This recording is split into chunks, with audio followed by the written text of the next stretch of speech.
Assalamualaikum warahmatullahi wabarakatuh. Perkenalkan, nama saya Kartina, saya dari kelas 10 AKL 2. Di sini saya akan menjelaskan kembali materi-materi yang telah Ibu Vera sampaikan.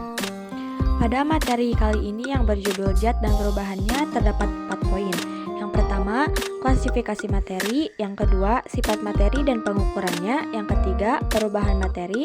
Yang keempat, bahan berbahaya dan beracun. Materi yang pertama yaitu klasifikasi materi. Materi adalah objek atau bahan yang dapat menempati ruang dan memiliki massa. Materi juga sering disebut sebagai suatu zat yang ada di sekitar alam. Sifat fisik suatu materi dapat dianalisis melalui indera manusia. Contohnya, melalui indera penglihatan, kita dapat membedakan materi tersebut berukuran besar atau kecil, berbentuk bulat atau kotak, berwarna merah atau hijau, dan bertekstur halus atau kasar.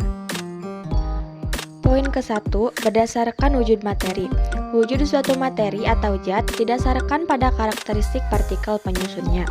Partikel merupakan bagian terkecil suatu materi yang masih memiliki sifat materi tersebut, tetapi tidak dapat dibagi lagi. Wujud fisik dari materi secara mudah dapat didefinisikan dengan indera penglihatan yang meliputi padat, cair, dan gas. A. Materi berwujud padat. Materi berwujud padat memiliki bentuk yang tetap.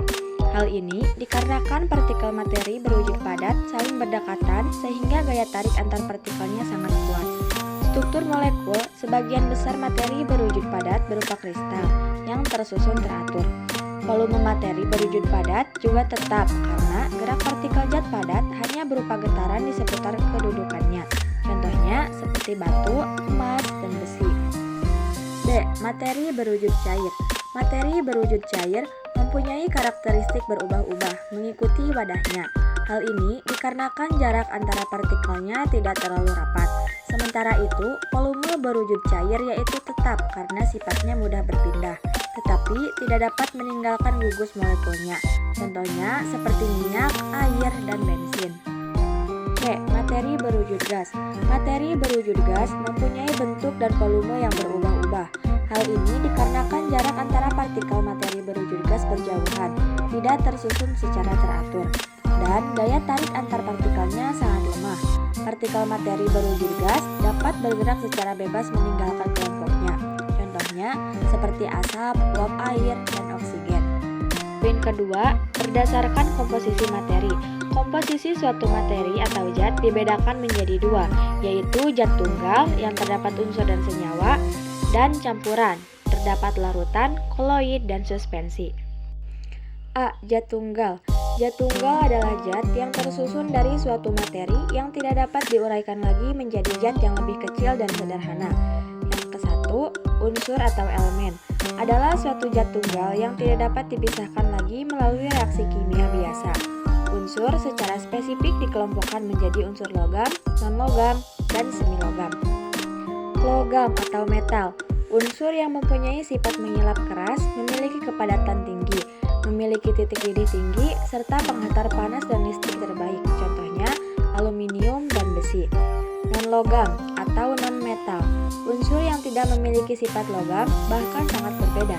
Materi non-logam berwujud gas, antara lain nitrogen dan oksigen. Semilogam atau metaloid, unsur metaloid yang memiliki sifat peralihan antara logam dan non-logam, contohnya seperti boron dan silikon.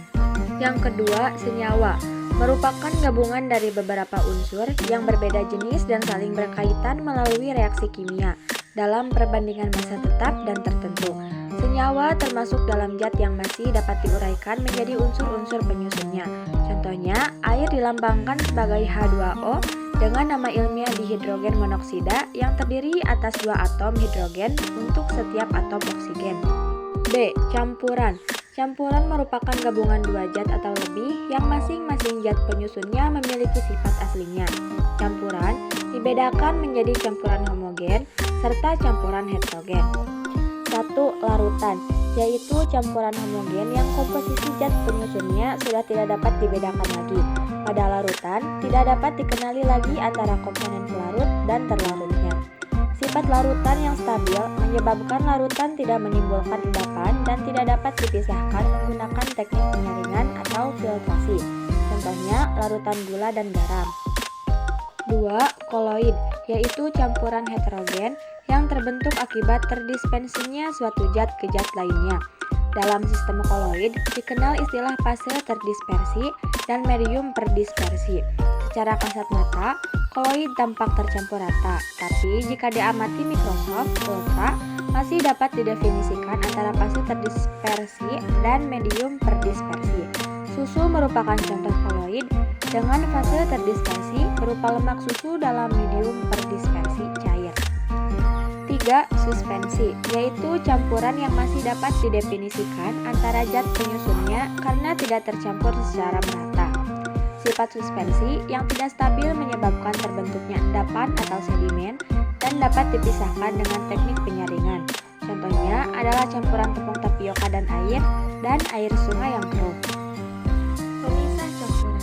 Senyawa kimia yang Anda temui di sekitar seringkali ditemukan dalam keadaan tidak murni dan tercampur dengan senyawa lain.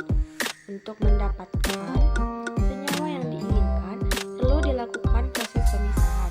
Terdapat beberapa metode dalam pemisahan campuran, diantaranya A. Filtrasi, merupakan proses pemisahan campuran dengan cara memisahkan material padat dari cairannya dengan melewatkan campuran pada saringan. B. Kristalisasi, merupakan proses pemisahan campuran dengan cara mengendapkan larutan sampai terbentuk benda padat berupa kristal-kristal. C. Dekantasi, merupakan proses pemisahan campuran yang paling sederhana. Pemisahan dilakukan dengan cara menuangkan campuran larutan dan sedimen melalui batang pengaduk ke dalam gelas kimia secara perlahan-lahan, sehingga endapan padat atau sedimen akan tertinggal di dalam wadah. D. Sublimasi, merupakan proses pemisahan campuran tanpa melalui fase cair terlebih dahulu, yaitu dengan cara menguapkan zat padat sehingga kotoran akan terpisah. E. Distilasi, distilasi atau disebut juga dengan penyulingan merupakan proses pemisahan campuran berdasarkan titik didihnya, yaitu pada proses pemisahan minyak kemiri dan pemisahan minyak bumi. F. Kromatografi, merupakan proses pemisahan campuran berdasarkan perbedaan pola pergerakan antara fase gerak dan fase dalam suatu molekul pada suatu larutan. Molekul yang terlarut dalam fase gerak akan melewati kolom yang merupakan fase diam. Molekul yang memiliki adesi kuat akan cenderung bergerak lambat dibanding molekul yang memiliki gaya adesi lemah. Materi yang kedua yaitu sifat materi dan pengukurannya.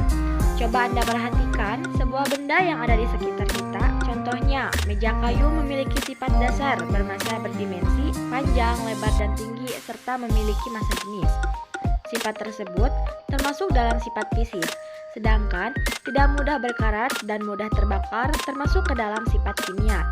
Selain sifat fisis dan kimia, zat dikelompokkan menjadi dua, berdasarkan hubungan dan kuantitas, yaitu karakteristik ekstensif dan karakteristik intensif. Karakteristik ekstensif berkaitan erat dengan jumlah zat penyusun materinya, meliputi massa dan volume. Sementara itu, karakteristik intensif tidak bergantung pada jumlah zat penyusun materinya, tetapi berkaitan erat dengan titik didih, suhu, wujud zat, dan indeks bias. Pertama, sifat fisis. Sifat fisis merupakan karakteristik suatu zat ditinjau dari kondisi fisik yang dapat dilihat, diamati, diukur dengan tanpa mengubah kondisi fisik zat tersebut. Setiap materi memiliki sifat fisis yang dapat diukur dan dinyatakan nilainya dengan besaran. Contohnya, air dalam gelas, massa, volume, suhu, dan massa jenis besaran dalam fisika dibagi menjadi kategori berikut. A. Besaran pokok. Besaran pokok yaitu besaran yang satuannya didefinisikan dan disepakati lebih dahulu. B. Besaran turunan. Besaran turunan yaitu besaran yang diturunkan dari besaran pokok, diantaranya sebagai berikut. Luas adalah hasil perkalian panjang dan lebar dengan satuan meter persegi. Luas atau meter persegi sama dengan panjang dikali lebar. Kecepatan jarak yang ditempuh dalam satuan waktu tertentu dengan satuan m per s. Kecepatan sama dengan jarak dibagi waktu. 2. Sifat kimia. Sifat kimia merupakan sifat zat yang berkaitan erat dengan reaksi dan perubahannya jika bertemu dengan zat lain dan menghasilkan zat baru yang berbeda dengan sifat aslinya. Untuk mengukur dan mengamati sifat tersebut hanya dapat dilakukan melalui reaksi kimia. Contohnya, Ketika gas dihidrogen direaksikan dengan oksigen, akan dihasilkan air. Setelah gas hidrogen dan oksigen bereaksi, terbentuklah zat baru yaitu air, yang sifatnya berbeda dengan sifat pembentukannya, yaitu hidrogen dan oksigen. 3. Pengukuran. Suatu kegiatan membandingkan besaran yang diukur dengan besaran sejenis yang digunakan sebagai satuan merupakan kegiatan pengukuran. Contohnya, kegiatan pengukuran antara lain ketika mengukur tinggi badan, tinggi massa badan, dan mengukur waktu perjalanan. Materi yang ketiga yaitu perubahan materi. Perubahan materi merupakan alih wujud zat baik karena pengaruh kondisi maupun zat lain yang mengenainya. Sebagai contoh, ketika Anda berjalan-jalan di kota tua, banyak dijumpai bangunan-bangunan kuno yang mengalami pelapukan. Proses pelapukan tersebut disebabkan oleh banyak faktor, di antaranya aktivitas tumbuhan lumut, paparan sinar matahari, dan hujan. Perubahan materi dikelompokkan menjadi dua, yaitu perubahan fisika dan perubahan kimia. Pertama, perubahan fisika. Perubahan fisika merupakan perubahan zat tanpa mengubah sifat zat asli tersebut. Perubahan proses fisika tidak menghasilkan zat baru dan dapat dikembalikan ke wujud semula meskipun tanpa melalui reaksi kimia. A. Perubahan wujud. Perubahan wujud zat karena pengaruh suhu dapat berwujud padat, cair, atau gas melalui proses pemanasan atau pendinginan. Proses mencair, menguap, dan menyublim menyerap panas selama prosesnya. Sementara proses mengembun, membeku, dan deposisi melepaskan panas selama prosesnya. B. Perubahan bentuk dan ukuran. Pemuaian zat karena pengaruh suhu, penggilingan beras menjadi tepung karena proses penumbuhan, pembuatan mebel dari potongan-potongan kayu menjadi kursi. Pengecoran logam secara fisik dilakukan dengan mengubah bentuk logam padat menjadi cair. Pengecoran untuk membentuk logam dilakukan sesuai dengan desain yang dikehendaki. Pengecoran logam merupakan perubahan fisika, tetapi tidak menutup kemungkinan perubahan kimia juga terjadi pada proses pembakaran material pendukung selain logam. C. Pelarutan. Pelarutan adalah proses pencampuran zat terlarut dan zat pelarut hingga menghasilkan larutan yang tercampur rata. Zat yang terlarut merupakan komponen larutan yang memiliki kadar mol lebih kecil pada zat pelarutnya. Larutan termasuk perubahan fisika karena sifatnya reversible, yaitu dapat dikembalikan ke bentuk semula. Contohnya, larutan garam dapat dikembalikan ke bentuk semula melalui proses distilasi atau penyulingan. D. Ekstraksi. Ekstraksi adalah pengeluaran senyawa-senyawa analit dari sebuah sampel yang umumnya menggunakan media pelarut yang sesuai dengan Romwell tersebut. Contoh ekstraksi yang paling sederhana adalah pembuatan minuman kopi. Kandungan kafein yang berbentuk padat ketika dimasukkan pada air panas, kandungan kopi akan terekstrak dan bercampur dengan air menjadi larutan. Pembuatan kopi instan tanpa ampas menggambarkan dengan jelas bahwa proses ekstraksi dan gluten adalah proses perubahan fisika. Kedua, perubahan kimia. Perubahan kimia merupakan perubahan zat dengan menghasilkan zat baru yang memiliki sifat berbeda dengan zat awalnya dan tidak dapat dikembalikan ke benda semula. A. Pembakaran. Pembakaran adalah suatu reaksi kimia pada zat yang mudah terbakar dengan suatu oksida dan menghasilkan panas. Beberapa reaksi pembakaran disertai dengan pandaran cahaya atau percikan api. Contoh, pembakaran adalah reaksi hidrogen dan oksigen pada proses pembakaran bahan bakar roket. B. Perkaratan. Pada saat proses oksidasi, logam bereaksi dengan oksigen, air, atau zat asam. Pada reaksi korosi, logam berkedudukan sebagai reduktor yang mengalami oksidasi. Umumnya, proses tersebut menghasilkan oksida berwarna coklat kemerah-merahan. Reaksi korosi sangat merugikan bagi kehidupan, khususnya pada bidang manufaktur logam. 3. Perubahan biologi. Perubahan kimia yang disebabkan oleh organisme biotik seperti lumut, bakteri, dan jamur sering disebut sebagai perubahan biologi. Layaknya perubahan kimia, perubahan biologi bersifat irreversible dan menghasilkan zat baru yang sama sekali berbeda dari sifat awal zatnya. A. Fotosintesis. Organisme autotrof adalah organisme yang dapat membuat makanan sendiri, misalnya tumbuhan hijau. Tumbuhan membuat makanan dengan cara fotosintesis, yaitu mengubah air dan gas karbon dioksida dengan bantuan cahaya matahari dan klorofil menjadi glukosa. B. proses penguraian zat kompleks menjadi komponen yang lebih sederhana dengan melibatkan enzim pengurai. Contoh reaksi fermentasi yang banyak dijumpai adalah proses pembuatan tapai, baik yang berbahan dasar singkong maupun ketan. Fermentasi pada tapai dilakukan dengan mengubah glukosa menjadi alkohol golongan etanol melalui proses respirasi anaerob organisme ragi. Proses anaerob merupakan proses pemecahan glukosa untuk menghasilkan energi tanpa bantuan oksigen. C. Pembusukan atau dekomposisi. Dekomposisi merupakan proses pembusukan materi sisa zat organik. Proses pembusukan sisa zat organik disebabkan oleh beberapa hal berikut. Autolisis, yaitu keadaan pelunak dan pencairan sel yang disebabkan oleh enzim intraseluler yang dilepaskan oleh sel yang telah mati. Pembusukan akan makin cepat dalam kondisi kelembapan dan suhu yang tinggi.